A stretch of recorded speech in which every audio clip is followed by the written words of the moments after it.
Hi, I'm Griffin Johnson, the Armchair Historian. The murder of Archduke Franz Ferdinand and his wife Sophie at the hands of Gavrilo Princip is widely considered the inciting incident of the First World War.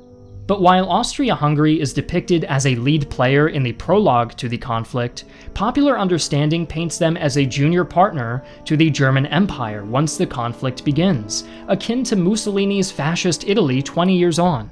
In reality, Austria-Hungary was an active participant in the conflict, fighting brutal engagements against the Russian Empire on the Eastern Front, and taking an active role in the campaign against Italy. Today, we will examine the First World War from the Austro-Hungarian perspective. Fittingly, today's video is sponsored by Supremacy 1914, a free online PvP strategy game that lets you control many different nations during the Great War, including Austria-Hungary, and fight in weeks-long real-time battles with up to 500 players simultaneously. My favorite feature is the historically accurate unit roster featuring tanks, infantry, cavalry, and even biplanes. The game is also cross-platform, letting you fight or forge alliances on both PC and mobile devices. Armchair Historian fans can get 15,000 gold and 1 month of premium subscription for free by signing up using the link in the description below. Stay tuned for info on a special match set up for channel viewers at the end of this video.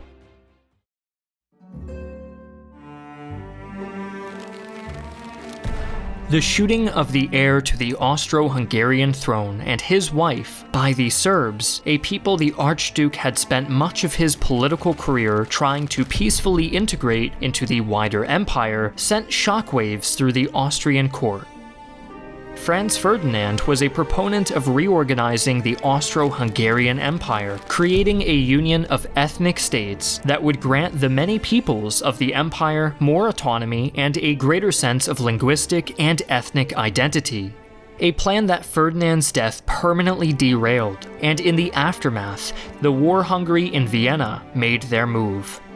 Conrad von Hötzendorf, chief of staff of the Austro-Hungarian army and navy, maintained that Austria-Hungary had a stain on their military record after their humiliating defeat in 1866 against the Prussians at Königgrätz. Only military victory would redeem the empire in Conrad's mind, and he pushed for a war of retribution with Serbia to bring this absolution. Emperor Franz Joseph of Austria-Hungary assented to Conrad's warmongering in the wake of his nephew's murder, believing that the survival of the Habsburg monarchy was at stake. The Austro-Hungarians sent a laundry list of outrageous demands to the Serbian government, implicating them in the assassination and outlining a list of ways to make recompense that would certainly be rejected, just as Austria-Hungary wanted. But Serbia took the Austro-Hungarians off guard by agreeing to a majority of their demands and formally requesting international arbitration to discuss the few stipulations that they held issue with. Undeterred by this sudden display of reason, the Austro-Hungarians remained determined to go to war. Serbia broke off negotiations on July 25th, and so the Austro-Hungarians cheerfully declared war on the 28th and celebrated the upcoming conflict by shelling Belgrade that same day. But for all her bluster and bloodlust, Austria-Hungary was not a nation ready for war. The empire fielded 3 vastly different armies during the war: the Landwehr from Austria, the Honved from Hungary, and the Common or Imperial and Royal Army. The Third Army was an ill-equipped and ethnically diverse force, with its core units of conscripts consisting of Czechs, Slovaks, Hungarians, and other groups with differing languages and customs. But this diversity posed unique challenges. For every 1,000 soldiers under the Austro-Hungarian banner, 267 spoke German, 223 spoke the Magyar language of Hungary, 135 spoke Czech, 85 spoke Polish, 81 Ukrainian, 67 Bosnian, Croatian, Montenegrin, Serbian, 64 Romanian, 38 Slovak, 26 Slovene, and finally 18 soldiers spoke Italian. Their Austrian leadership spoke German exclusively, creating inherent communications difficulties throughout the war. But all the men in the world, whether they can communicate or not, can do little without proper arms and equipment. Most of the Empire's artillery had not been updated since 1899. And bureaucrats within the imperial court had long prevented the allocation of funds to modernize and expand the armed forces. This stagnation can be readily seen in Austria's two abortive flirtations with armored warfare. In 1905, a prototype armored car was demonstrated for the General Staff, only for the project to be cancelled by Emperor Franz Joseph after the machine spooked his horse. In 1911, inventor Gunther Bursten approached the General Staff with a tank design far in advance of the British Mark I, a machine the Austrians were happy to adopt if Bursten would cover all of the production costs himself. Despite these military deficiencies, the Austro-Hungarian Empire pursued its goal of domination over Serbia with zeal. The German Empire threw their lot in with Austria-Hungary after the declaration of war, militarily underwriting the Empire's Balkan adventure through the infamous blank check. This support from the Germans led Emperor Franz Joseph to remark, "Now we can no longer hold back. It will be a terrible war." Britain and France declared war on Germany after German troops entered Belgium, while Italy swore neutrality in the conflict, for now. With her western border secured by the German Empire, Austria-Hungary was left with only Serbia and her Russian defender to deal with.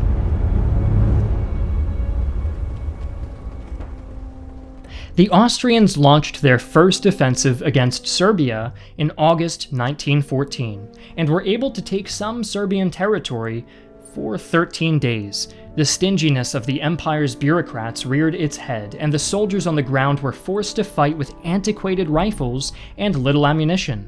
Despite their logistical shortcomings, the Austro-Hungarians were able to enact a campaign of terror in their briefly held territory, enacting brutal reprisals on resistant Serbian civilians. Austria's tactics proved to be a serious shortcoming. For their initial invasion of Serbia, the goal was to wage a conflict constantly on the move, pressing forward and engaging the enemy line or attacking enemy fortifications. Reconnaissance was left to the Austrian cavalry, who were to simultaneously screen the advance, reconnoiter, and serve as messengers and orderlies for command detachments. The result of this was infantry marching into unknown territory under the impression that cavalry had scouted ahead. However, the cavalry had no time to actually mount their reconnaissance missions, and as for the artillery, they didn't communicate with either of them. In November, the Austrians launched a second invasion that broke through to Belgrade before being turned back by Serbian forces. A Serb counterattack caught the Austro-Hungarians in the middle of a military parade through the city, and Austrian artillery was stationed too far from the front to break up the Serbian advance. The two sides met in battle at the Kolubara River, where the Serbians handed the Austrians a decisive defeat. The third time proved to be the charm for Austria-Hungary. In October 1915, a combined offensive by the Austrians, Germans, and Bulgarians overran Serbian defenses and drove deep into the country. For the Serbs' part, they had been promised significant aid from the British and French, including additional troops, which had failed to materialize. And this lack of support meant that they could do little in the face of 3 armies at once. The Serbian government was driven from the country by the combined offensive, and Austria-Hungary occupied the entirety of Serbia and declared total victory. Austria-Hungary would have a harder time on the Eastern Front against the Russian Empire. They began the war defensively, unsuccessfully attempting to turn back a Russian invasion of the Galicia region. An early defeat at Tannenberg in the summer of 1914 nearly led to the annihilation of Russia's forces, but the Russians were able to recover by the year's end and put the Austrians to rout. 1915 saw the Germans and Austro-Hungarians recover territory and establish a defensive line running from Riga to Tarnopol, a line that they would hold until the collapse of the Russian Empire in 1917, save for an incursion by the Russians during the Brusilov offensive, which resulted in anywhere from 600,000 to 900,000 Austro-Hungarian casualties. Finally, the entry of Italy into the war on the side of the Entente in 1915 forced the Austrians to withdraw their troops from the southern portion of the Eastern Front. What Austro-Hungarian forces were left attempted, along with their German allies, to turn back the aforementioned Brusilov offensive that same year, which proved to be a much-needed success for the Tsarists and motivated Romania to join the war on the Russian side. This would prove Romania's undoing, as the 1916 Romanian offensive into Austro-Hungarian territory drew the attention of every nation opposed to them. A combined force of Austro-Hungarian, German, Bulgarian, and even Turkish troops invaded Romania from all sides, not so much defeating as annihilating them. The Central Powers were able to divide up Romania's oil and grain stocks amongst themselves, giving the Germans and Austro-Hungarians a desperately needed boost to their flagging wartime economies. The Russians would spend the rest of the war on the back foot, and the Russian Revolution brought the Soviets into power, ending the war in the East. The final theater Austria-Hungary was involved in was the Italian front. Italy reconsidered her neutrality in 1915, motivated by a border dispute with Austria dating back to 1815, and overtures made by Britain and France including promises of territory upon their victory over Germany and Austria-Hungary. The Italians began the war with a 3-1 numerical advantage, but this leg up was countered by the Austro-Hungarians' geographical advantage. The Austro-Hungarians' positions along the Alps and the Karst Plateau forced the invaders into a literal uphill battle. The Italians launched attack after attack, winning little in terms of territory or initiative, but succeeding in sapping Austrian resources. By 1917, the Germans were able to reinforce their Austro-Hungarian allies, and the two launched an offensive, beginning the Battle of Caporetto. The Germanic armies pushed the Italians back over 19 kilometers, or roughly 12 miles, but were stopped short after they exceeded their supply lines. It was on the Italian front that the bold Austro-Hungarian navy saw most of its combat. The Empire's Adriatic fleet spent the first year of the war bombarding Serbian and Montenegrin positions. It was not until Italy's declaration of war that the Austrians saw naval combat in earnest. And they continued their successful strategy of shooting at people who can't shoot back along the Italian coast. Austro-Hungarian ships would see little other action for the rest of the war.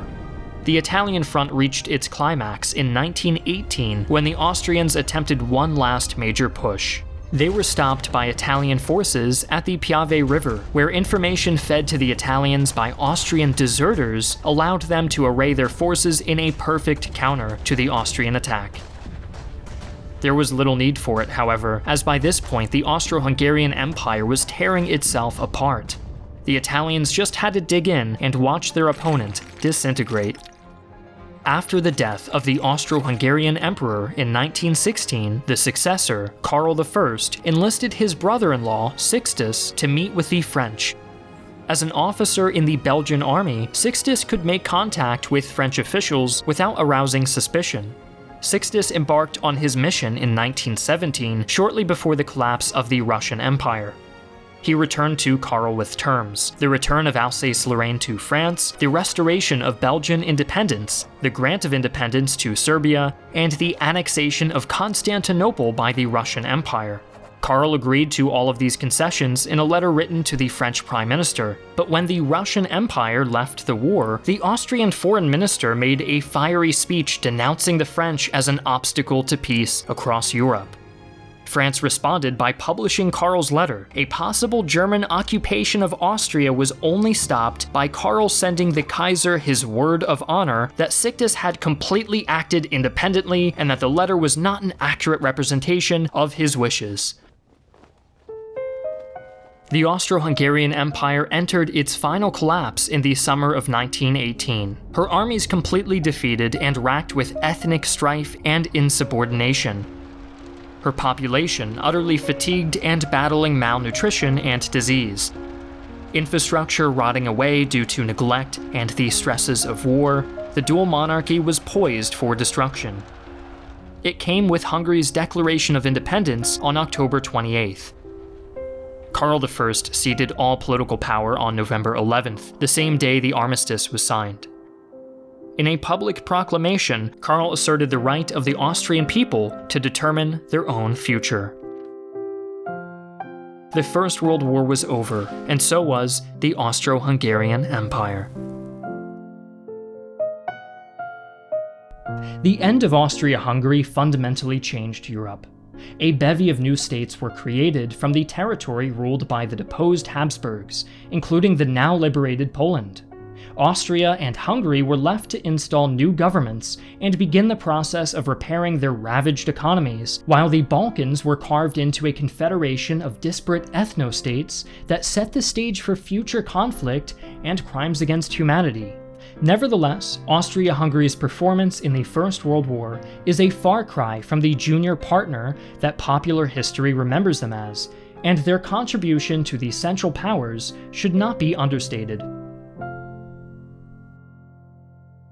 Thanks again to Supremacy 1914 for sponsoring this video. Don't forget to join our special game by looking for the Armchair Historian and using the password the Armchair Historian as shown on screen. Join this free World War I online PvP strategy game within 30 days and claim 15,000 gold and 1 month of premium subscription for free.